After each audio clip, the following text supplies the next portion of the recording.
Bismillahi wassalatu wassalamu ala rasulillahi amma ba'd. Assalamu alaikum wa rahmatullahi wa barakatuh. Discussing the chapters of fiqh, particularly the chapter of tahara of purification. Today we talk about the aspect of ghusl, what we generally refer to as a ritual bath to attain a state of ritual purity and to come out of the state of ritual or rather major ritual impurity.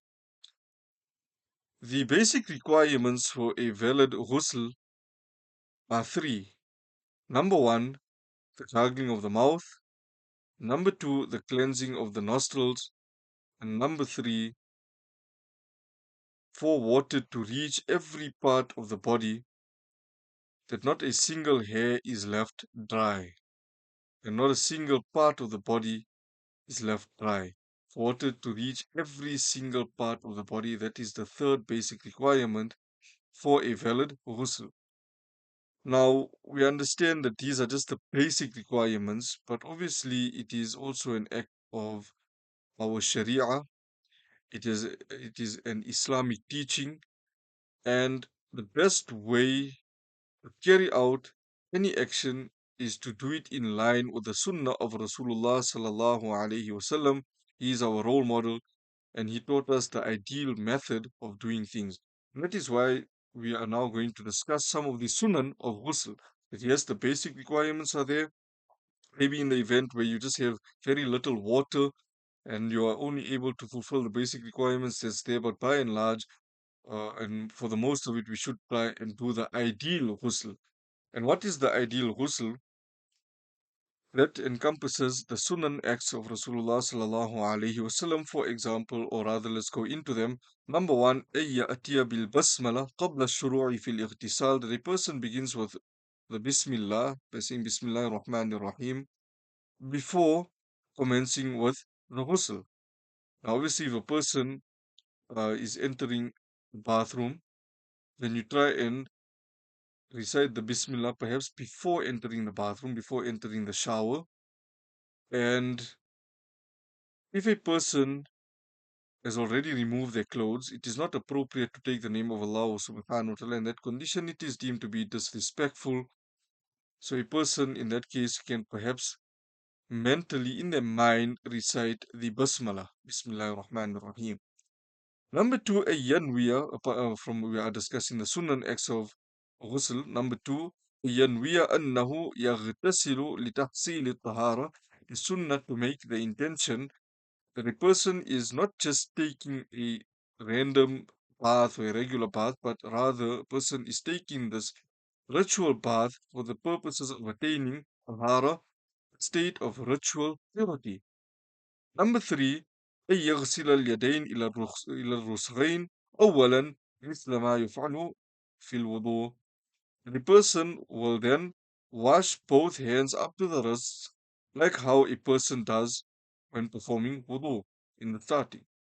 Number four, أن يغسل النجاسة قبل الاغتسال إذا كانت على بدنه أو على ثوبه.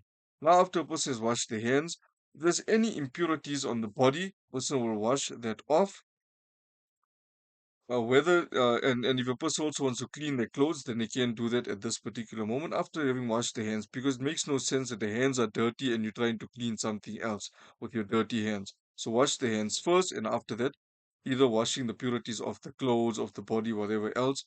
Number five, يتوضأ قبل الاغتسال ولكن يؤخر غسل رجليه إذا كان واقفا في مكان منخفض يجتمع فيه الماء.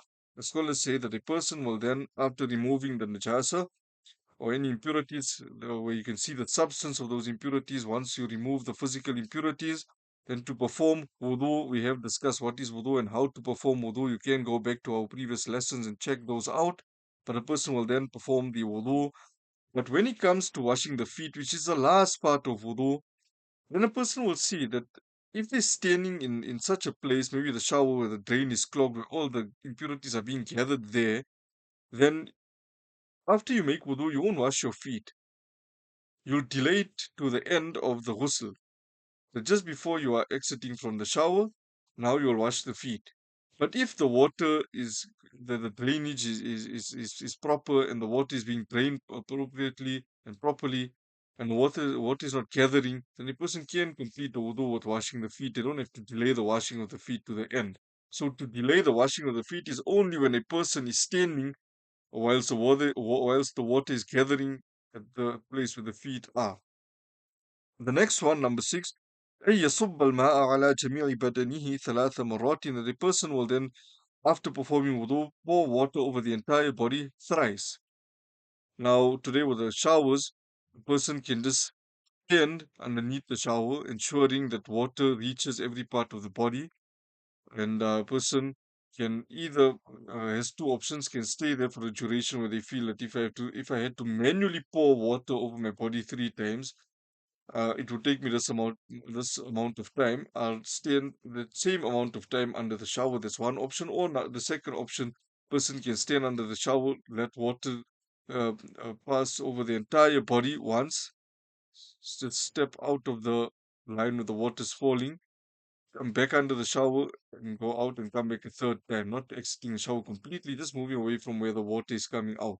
Right? So a person can do that if they are having doubts with regard to whether they stood long enough under the shower. Number seven, أن يصب الماء أولا على الرأس ثم على منكبه الأيمن ثم على منكبه الأيسر. Person will pour water first over the head. So this is when they're pouring water over the entire body 3 times. They will first have water poured over the head, then over the right shoulder, and then over the left shoulder. Number eight, أن يدلك جسده, that a person will rub the body, not just pour water over the body, but rub the body. Because why? That is now sort of washing the body. Right? So you're rubbing the water to ensure that every hair has been made wet, every hair of the body, there's no hair of the body that's being left dry, because that will compromise the ghusl.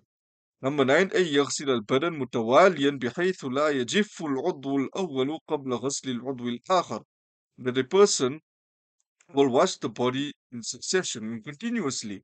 But someone wash the body and then go chill one side, and then the one part of the body is dry and now they're washing the other part. No, the person will wash the body continuously and one part after the next in succession.